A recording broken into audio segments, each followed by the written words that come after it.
என்ன 18 பட்டி வந்தாச்சாப்பா? பேர் சரண்யா. முன்னாடி என் வீட்டுக்காரர் இன்னொரு கல்யாணம், நான் லவ் பண்ணி கல்யாணம் பண்ணிட்டேமா. நீ தைரியமா சொல்லு, அதுக்குரிய தண்டனையை கொடுத்துருவான். 8 வருஷம் ஆகுதுமா. பசங்க 2 பசங்க, ஒரு பையன் 6 வயசு ஆகுது, பொண்ணு 4 வயசு பொண்ணு இருக்கு. அப்படிங்களா? ரொம்ப சந்தோஷம். புறப்படலாங்களா? அம்மா இருக்காங்க, அப்பா இறந்துட்டாங்க. அப்பா இறந்து 14 வருஷம் ஆகுது. அம்மா வேற மேரேஜ் பண்ணிட்டாங்க. அம்மா எவ்வளவு பேர் கூட பிறந்தாங்க? 5 பொண்ணுங்கம்மா. 5 பொண்ணு. ஒரு தங்கச்சிக்கு கல்யாணம் ஆகி கேரளால இருக்கா. அவ மாமாவோட இருந்து மாமாவோட செட்டில் ஆயிட்டு. இனி எந்த மதர் டங் மலையாளம், எந்த ஸ்டேட் கேரளா. ஒரு தங்கச்சி எங்க வீட்டுக்காரே மேரேஜ் பண்ணிட்டாரு. என்னடி சொல்ற? நீ என்ன சொல்ற? என்னடி சொல்ற? சரி, இப்போ உங்க வீட்டுக்காரர் நீங்க எப்படி கல்யாணம் பண்ணீங்க? டேய் மச்சான் வேணாண்டா, அது மட்டும் பண்ணாரா, சொன்னா கேள்றா வேணாம். வந்து ஒரு சென்ட்ரிங் மேஸ்திரியா இருந்தாருமா. அந்த இடத்துல அம்மா வந்து வேலை செஞ்சுட்டு யாரும் இல்ல, வேலை லீவு, எங்க போறதுன்னு தெரியல. அதனால அம்மா வீட்டுக்கு போனேன். அம்மா வீட்டுக்கு போனதுல இவர் பழக்கமானாரு. இது எல்லாமே வாஸ்து பிரகாரம் பண்ணிருக்கேன். அப்புறம் நம்ம பேசின மாதிரி மற்ற பழைய பொருட்கள் எல்லாம் ஹால்ல வைக்கிற மாதிரி பிளான் பண்ணிருக்கேன் சார். பேசி அப்புறம் கல்யாணம் பண்ணிக்கலாம் அப்படின்னாங்க. அப்ப நான் எங்க வீட்டுல கேட்கணுங்க, கேட்டுட்டு எதனாலும் சொல்றேன் அப்படின்னு. பட் உங்க நேர்மை எனக்கு ரொம்ப பிடிச்சிருக்கு. அம்மா அப்பா பத்தி எதுவும் தெரியாது, அவங்க கேர் பண்ணி பார்க்க மாட்டாங்க. அதனால தாத்தா பாட்டிட்டு கேட்கலாம்னு சொல்லி தாத்தா பாட்டி வீட்டுக்கு வந்து இந்த மாதிரி சொல்லவும் அவங்க சரி நாங்க அப்புறம் இடையில வேணான்ட்டாங்க. இல்ல புரியல. முதல்ல ஏன் வேண்டாம் சொன்னாங்க? வேண்டான்னு சொன்னாங்கன்னா அவங்க வீட்டுல யாருமே தெரியாதுமா. மாமியார் மாமனார் எல்லாம் வீட்டுக்கு யாரையும் கூட்டிட்டு அவர் மட்டும் தனியா வந்து கேட்டங்காட்டி பயந்துட்டு கொடுக்க மாட்டேன்ட்டாங்க. உங்க பேத்தி வாழ்க்கை பூரா என் கூட இருந்தா நல்லா இருக்கும்னு எனக்கு தோணுது. இதுதான் அவளை வெளியே அனுப்பாதுன்னு சொன்னேன். அதுக்கப்புறம் அவங்க என்ன கல்யாணம் பண்ணிட்டு போய் அவங்க அம்மா அப்பா வீட்டுக்கு தான் கூப்பிட்டு போனாங்க. அவங்க வீட்டுல போய் அப்புறம் கொஞ்ச நாள் என்ன சேர்த்திக்க மாட்டேன்ட்டாங்க. அப்புறம் தனியா கூப்பிட்டு வந்து வச்சிருந்தாங்க. லைஃப்ல எல்லாம் நல்லா தான் பாத்துக்கிட்டு உயிரே கொடுப்பேன். இவ்வளவு நாளா எங்கடா இருந்தீங்க? ஃபர்ஸ்ட் குழந்தை பிறக்கிற வரைக்கும் எந்த பிரச்சனையும் இல்ல. மாசமா இருக்கேன்னு தெரிஞ்சதுக்கு அப்புறம் அடிக்கடி சண்டை வரும். மெட்ராஸ் இப்படின்னு ஏதாவது பேசுவாங்க. உங்க அம்மா இந்த மாதிரி வேற கல்யாணம் பண்ணிட்டு போன தானே, அவளோட பொண்ணு தானே, நீ கெட்ட வார்த்தையில ரொம்ப பேசுவாங்க. என்னது அந்த காவ ஓரமாவா? டேய் இங்க நடு ரோட்லயா சுடுதர் இல்லையா? முன்னாடியே போட்டு என்ன இவங்க அடி அடின்னு அடிப்பாங்க. ரோட்டு வழியெல்லாம் சீமாரில இருந்து செருப்புல இருந்து இதுல தான் அடி வாங்க கூடாதுன்னு எல்லாத்துலயுமே அடி வாங்கியிருக்கேன். ரொம்ப நீ நல்லா இருக்க மாட்டடா, நல்லா இருக்க மாட்டா. தூக்கி வீசினாங்க போய் விழுந்துருவேன். அந்த மாதிரி தான் எதுக்கு அப்படி எல்லாம் அடி பயங்கரமா அடிப்பாங்க. எதுவுமே கேட்க கூடாது. ரொம்ப மீறி கேட்டா என்னை கேட்கறதுக்கு யாரு இருக்கா? ஐயோ நீங்க ரொம்ப டேஞ்சர் போல்தே. எப்பவுமே உன்னால என்ன பண்ண முடியும்? நான் இல்ல முன்னால வாழ்ந்து காட்ட முடியாது. கபடி ஆடலாம், கிரிக்கெட் ஆடலாம், பரதநாட்டியம் ஆடலாம், கத்தகளி கூட ஆடலாம்டா. ஆனா ஆணவத்துல மட்டும் ஆடவே கூடாது மச்சி. இந்த பொண்ணை கூட்டிட்டு வந்தாங்க. கூட்டிட்டு வந்து கூட இருக்க வச்சிருந்தாங்கம்மா. அப்புறம் இடையில வந்து எல்லாம் அந்த பொண்ணு சின்ன பொண்ணு கொஞ்சம் பெருசாகிற வரைக்கும் கூட இருந்தாங்க. இதுக்கப்புறம் ரொம்ப நாராசமா இருக்கு சார். ஏன் உனக்கு சந்தேகம் வந்ததா? சந்தேகம் வெளியே இருக்கவங்க எல்லாம் தப்பா பேசுனாங்கம்மா. இவர்கிட்ட நான் கேட்டேன், இப்படி எல்லாம் பேசுறாங்கன்னு கேட்டதுக்கு கூட நீ அடிச்சாரு. இப்படி ஒரு கொடுமைக்காரனாடா நீ? அது எப்படி நீ சந்தேகப்படலாம்? என்னைய நான் உங்க கூட இத்தனை நாள் இருந்திருக்கேன், என்னை நீ சந்தேகப்பட்டு பேசுற அளவுக்கு இருக்கா? நீ சந்தேகப்பட்டு பேசலாமா அப்படின்னு என்னை அப்பவும் அடிச்சாங்க. என்ன பார்த்தா என்ன இது மாதிரி தெரியுதா? டெலிவரி ஆகி போய் 1 மாசம் கூட ஒரு பேருக்கு அப்பவும் அடி வாங்கினேன், பயங்கரமா அடி வாங்கினேன். நான் சும்மா நானும் பாத்துக்கிட்டு இருக்கேன், நோச்சுன்னு அடிச்சுக்கிட்டே இருக்கடியே. என்ன அடி? சரி இவ்வளவு தூரம் சொல்லி நம்ம புருஷன் மேல தப்பு இருக்கா? நம்மளை நம்பி என்ன நம்பி தான் கூட்டிட்டு போனாங்க. நான் நம்பி போனது எனக்கு துரோகம் பண்ணாது. நான் அவங்க கரெக்டா இருக்கேன், அவர் எது தப்பு பண்ண மாட்டாரு அப்படின்னு நினைச்சு இருந்தேன். இதுதான் தவறான விஷயம். இந்த பொண்ணு வேலைக்கு போகும், வேலைக்கு போறதுக்கு வீட்டு வேலைக்கு இந்த மாதிரி எங்க தெரிஞ்சவங்க மூலியமா யாரோ ஒருத்தர் கேட்டு நான் கொண்டு போய் வீட்டுக்கு வருவேன். 10 நாள் இருக்குமா 10வது நாள் ஃபோன் பண்ணி இவ்வளவு வர சொல்லி. இவன் சும்மா இருந்தாலும் சண்டாளத்திற்கு இவன் நாலா பக்கம்ல சுத்தி வர்றா. அப்படி இப்படி கெஞ்சி குத்தாடி மறுபடியும் வீட்டுல கொண்டு போய் மறுபடியும் 1 மாசம் வீட்டுல இருக்கும். மறுபடியும் அதே மாதிரி சண்டை வரும். மறுபடியும் வேலைக்கு கூட்டிட்டு போய் இதே மாதிரி கொண்டு போய் விட்டு 2-3 வருஷமா எனக்கு தெரியாம. ஐயோ இங்க படுத்துற நிமிஷம்னால தாங்க முடியலையே, தலை வலிக்குதுடா. இடையில இவருக்கு கை உடைஞ்சது. பேச்சாடா பேசுன, கொஞ்சம் நெஞ்ச பேச்சா பேசுன. நான் கம்பங்கூலி வியாபாரம் பண்றது. பசங்களை கூட கூட்டிட்டு போயிருவேன். அப்ப கூட கூட்டிட்டு போயிருவேன். இந்த பொண்ணு இருக்க சமயத்துல வீட்டுல விட்டுட்டு போயிருவேன். இந்த இடம் தான் தெரியல இடம். மனசை தேத்திக்கங்க, பயந்துறாதீங்க. நான் பயப்படல, நீ தைரியமா சொல்லு. அப்புறம் என்னாச்சு? அப்படி தாங்க கூட்டிட்டு வந்துட்டு இருந்தாங்க. எல்லாரும் ரொம்ப தப்பா பேச ஆரம்பிச்சிட்டாங்க. அவளை விட்டுட்டு இவன் இருக்கிறது இல்ல, இவளை விட்டுட்டு அவன் இருக்கிறது இல்ல. கர்ம ஊராடாது. என் புருஷனை பத்தி எனக்கு தெரியும், என் தங்கச்சி பத்தி எனக்கு தெரியும். என் தங்கச்சி என் புருஷனை எனக்கு துரோகம் பண்ண மாட்டாங்க. என்னடா நான் என் புருஷனை கேட்டா பெத்த பொண்ணாட்ட தான் பாக்குறேன்னு சொல்றேன். தம்பி, ஒரு மனுஷன் போய் பேசலாம், ஆனா ஏக்கர் கணக்கில் எல்லாம் பேசக்கூடாது. அது எப்படா நெஞ்சில கொஞ்சம் கூட ஈரம் இல்லாம இவ்வளவு பெரிய பொய் சொல்ற? உன் தங்கச்சி என்ன சொன்னா? அவ இல்லவே இல்லன்னு நம்ம சொன்னா. நான் எதுவுமே செய்யல, ரொம்ப பேசினா அழுகுவா. நான் எதுவுமே செய்யல, எல்லாரும் பேசுறீங்களா அப்படின்னு ரொம்ப அழுவா. நடிப்பு முக்காவாசி நடிப்பு. பேரமோ ஒண்ணுமே தெரியாத மாதிரி, ஒரே இது பண்ண மாதிரி, அது பண்ண மாதிரி.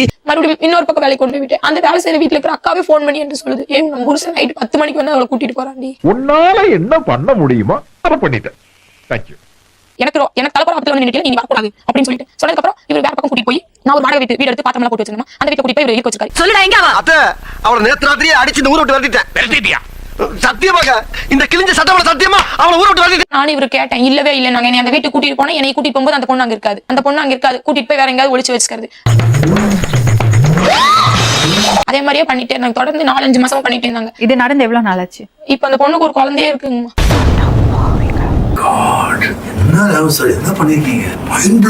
அவனு புடிவாதமா நின்று இந்த பொண்ணை போய் பாக்குறேம்மா. 5 மாசம் முழுகாம இருக்கு. சிம்ரன்ஸ், என்னடா இது? என்னம்மா இது? அன்னைக்கு நான் குங்குமத்தை அழிச்சதுக்காக இன்னைக்கு நம்ம குடும்ப கௌரவத்தையே அழிச்சிட்டியம்மா. அப்படி இருந்து ஜிஹெச் கூட்டிட்டு போனேன். வேணாம், அந்த குழந்தைய வேணா கலைச்சிருங்க. அப்ப அந்த பொண்ணோட கதி? அந்த பொண்ணோட கதி என்ன? ஏமா நடந்து போச்சு, எதையும் மனசுக்குள்ள வச்சுக்கிறாத, கனவா நினைச்சு மறந்துடணும் போச்சல வேண்டியதே. மாப்பிள்ளையெல்லாம் பார்த்தேன், கஷ்டப்பட்டு மாப்பிள்ளையெல்லாம் பார்த்தேன். மாசமா இருக்க தெரியறதுக்கு முன்னாடி இந்த பொண்ணு காலையில எல்லாம் விழுந்து கெஞ்சினேன், கல்யாணம் பண்ணிக்கோ அப்படின்னு. இந்த பொண்ணு கேட்டா எனக்கு மாமா உன்னை விட்டு போட்டு போயிருவேன்னு சொல்லுது. என்னென்ன சொல்றோம் பாருங்க. கல்யாணம் பண்ணிக்கிறேன் சரி. அதுக்கு அந்த பையன் அப்பா அம்மா யாரும் இல்ல, வேற எந்த சொத்து பத்தும் இல்லம்மா. நாங்களே இந்த பொண்ணுக்கு எல்லாமே போட்டு கட்டிட்டு போயிடுறோம். உங்க வீட்டு கஷ்டத்தை சொன்னீங்க, நானே கட்டிட்டு போயிருக்கேன். இப்படி ஒரு நல்லவங்க கிட்ட வந்து மாட்டிருக்கமே. ரொம்ப சந்தோஷப்பட்டு வந்து இருந்தோம். இவரு வந்துட்டு வீட்டுல வந்து இருந்தோம். இவரு என்னங்கிறாரு, பேக் எல்லாம் தூக்கிட்டு நான் போறேன், நான் இல்லாம நீ கல்யாணம் பண்றேன்னு சொல்றியா? நீ ஊருக்கு கிளம்பு. நீ ஊருக்கு கிளம்புன்னு என்ன சகல யார் என்ன ஆனாலும் சரி, இந்த கல்யாணம் பண்ணியே தான் ஆகுவேன். பண்ணினாதான் இந்த பிரச்சனையில இருந்து ஒரு வீடியோ கால போறப்போ அப்படின்னு சொல்லி புடிவாதமா நின்னு எந்த பயனும் இல்ல. இந்த வீட்டுல போயிருந்து இந்த பொண்ணு கன்சீவ் ஆகி கடைசியில என்ன தெரியுமா 5 மாசம் முழுகாம இருக்கு. அவரு தூக்கு போடுறேன், தூக்கு கயிறு மாட்டி தூக்குல தோங்க கதையை மாற்றி கதறி அழுது பர்ஃபார்மன்ஸ் பண்ணிட வேண்டியதான். ஊரு கட்டி வச்சா புழக்கிற. ஒரு விஷயம் மட்டும் சொல்லுங்க, இப்ப குழந்தையோட டெலிவரி எல்லாம் யாரு பார்த்தாங்க? என்னத்த கூட்டிட்டு போனாங்க? என்னங்க எனக்கு ஒண்ணுமே புரியல. அதுதானப்பா எனக்கும் புரியல. என்னைய என் பசங்களை புடிங்கிட்டு போய் வச்சுக்கிறது. என் பசங்களை புடிங்கிட்டு போய் வச்சுட்டு நீ பாக்கலன்னா நான் ஏதாவது பண்ணிக்குவேன். இவ்வளவு தூரம் ஆயிருச்சுல. இப்ப ஏன் திடீர்னு இங்க வந்தமா? திடீர்னு இவங்களோட இது எனக்கு பொறுக்கலமா, வேற ஒரு ஆளை வந்து வீட்டுக்கு கூட்டிட்டு வந்து எங்க வீட்டுக்காரர் நீ நினைக்கிற மாதிரிலாம் ஒண்ணும் இல்ல. மானம் எங்க பத்தி கல்யாண வேலைக்கு போனதுல அந்த ஆள் வந்து எங்க கூட பழக்கமாச்சு பேச. அந்த ஆள் வீடு வாசல் எல்லாம் இல்லைங்க. அப்போ எங்க வீட்டுல இருந்துட்டு என்ன அந்த மாதிரி வீடு வாசல் இல்லைங்கிறாரு, நம்ம வீட்டுக்கு கூட்டிட்டு போலாமான்னு கேட்டேன். அவருக்கு யாருமே இல்லப்பா, நம்ம வீட்லயே வச்சுக்கலாம், ஏதாவது வேலை கொடுத்தா செய்வாருப்பா. அது ஊயிஸ்டம்பா, எனக்கு தெரியாது, என்னமோ பண்ணிக்கணும். அந்த ஆள் கூட்டிட்டு வரும். அந்த ஆள் வந்து என் மேல தப்பான அபிப்பிராயம் ஏற்படுத்திருக்கா. என்னடா நீ கையை பிடிச்சி இழுத்து அந்த ஆள் மேல நான் விழுந்து என் வலையில் பேந்தாலும் மீசில மாட்டி கீழே விழுந்துட்டேன். கரெக்டா நான் விழுகவும் எங்க வீட்டுக்கு எந்திரிச்சு வெளியே வந்துட்டாரு. பார்த்த உடனே என்னட்டாங்க, நான் அந்த ஆள் தப்பா இது பண்ணிட்டு இருக்கேன்.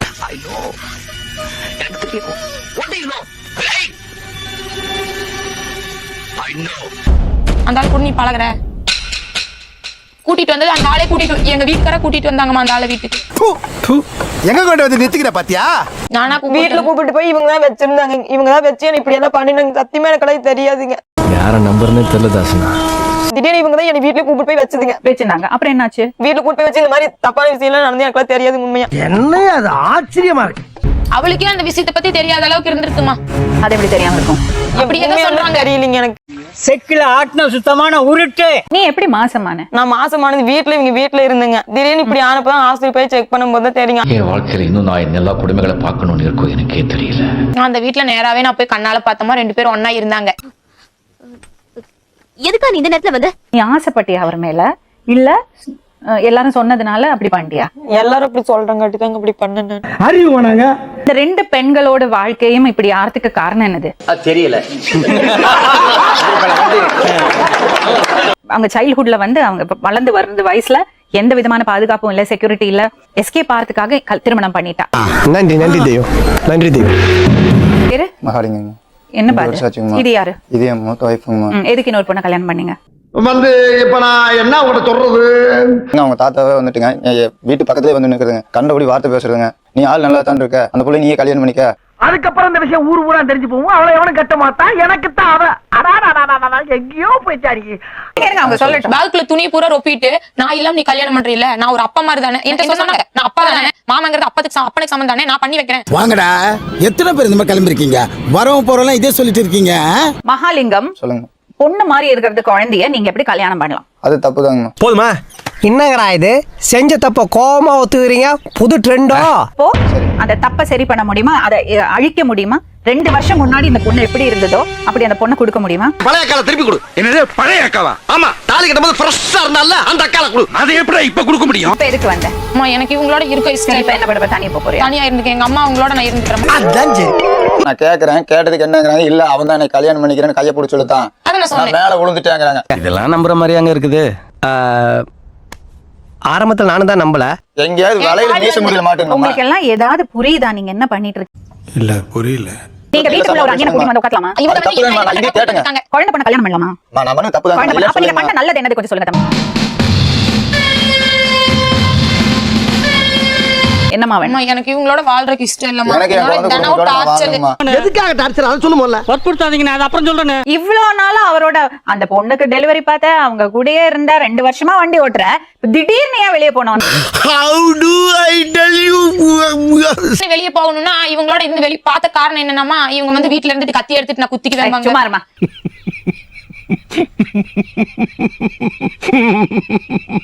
நீ வெளியில போறது பொண்ணா இருந்தா அந்த பொண்ணை கல்யாணம் பண்ணி குழந்தை பிறந்தப்ப நீ வெளியில போயிருப்ப. அதுதான் நான் சொல்றேன். அது இல்ல, உன்னோட நோக்கம் அதே இல்ல, கிடையாது. உண்மையை பேசு.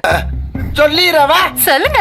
ஒரு நிமிஷம். இப்ப நீங்க 3 பேர் ஒண்ணா இருக்கீங்களா? ஆமாங்கம்மா. இப்ப 3 மாசமா தான் இவங்க கூட இருக்கமா. சரி, உனக்கு அப்படி இருக்கிறதுக்கு விருப்பம் விருப்பம் இல்லம்மா. விருப்பம் இல்ல. சரி, அவங்களை விட்டுடுங்க. சரிங்கம்மா. இப்ப என்னம்மா வேணும்? எனக்கு தனியா இருந்துக்கிறமா. இவரோட வாழறதுக்கு அப்ப நீ விவாகரத்து வாங்கிக்கிறேமா. நான் இருக்கு பயவுல எல்லாம் மனசு போல நடக்கும். அவளா விருப்பப்பட்டு தான் உங்களை விட்டுட்டு வெளியே வரா. யாரும் உங்க மேல கேஸ் எல்லாம் போட முடியாது. குழந்தைகளை போய் நான் பார்க்கலாம் இல்லைங்களா? இல்ல, அது வந்து சட்டம் முடிவு பண்ணும் தம்பி. சட்டம் தன் கடமையை செய்யும். இது பண்ணிட்டாங்க ரோஸ், இப்படி பண்ணிட்டாங்க ரோஸ், என்ன விட்டு போறேன், குழந்தை கொடுத்துருங்கன்னு கேட்கறாங்க. அப்ப நான் கண்ணாடி இவங்க பண்ண தப்பு நான் கண்ணாடி பார்த்தலாம். அதெல்லாம் அதுதான் சொல்றேன். நீங்க அன்னைக்கு தப்பு பண்ணிருக்கலனா அவளும் உங்கள்ட்ட உண்மையா இருந்திருப்பா, நடந்திருக்காது. தோத்துக்கிட்டே இருக்கீடா. இப்போ உங்களுக்கு கேட்கறதுக்கு எந்த அதிகாரம் கிடையாது. அப்ப நான் பண்ணது வேற, இவங்க பண்ணது வேற. இல்ல, நீங்க தானே முதல்ல பண்ணீங்க, ஆமாங்க. குழந்தை கொடுத்தீங்கல்ல. சரிங்கம்மா. அப்ப அதனால அவள்ட்ட கேட்காதீங்க. இது நியாயமா பெருமாளே? அநியாயம் தெரியுதுல்ல, முதல்ல எடுத்து காலி பண்ணு. இவரோட வாழறதுக்கு உனக்கு விருப்பம் தானா? அவங்க கூட தான் இருக்கணும். குழந்தைய வச்சு நான் என்ன தனியா பண்றது? என்ன பண்ண போற? திருத்த முடியாது, உங்களை திருத்தவே முடியாது. தேவையில்லை. அவங்க எந்த பிரச்சனையும் பண்ண மாட்டாங்க. சட்டப்படி விவாகரத்துக்கு ஏற்பாடு பண்ணலாம். ஒழுக்கமா இருப்பான். சார் நான் கிளம்புறேன். கிளம்புறியா? அப்படி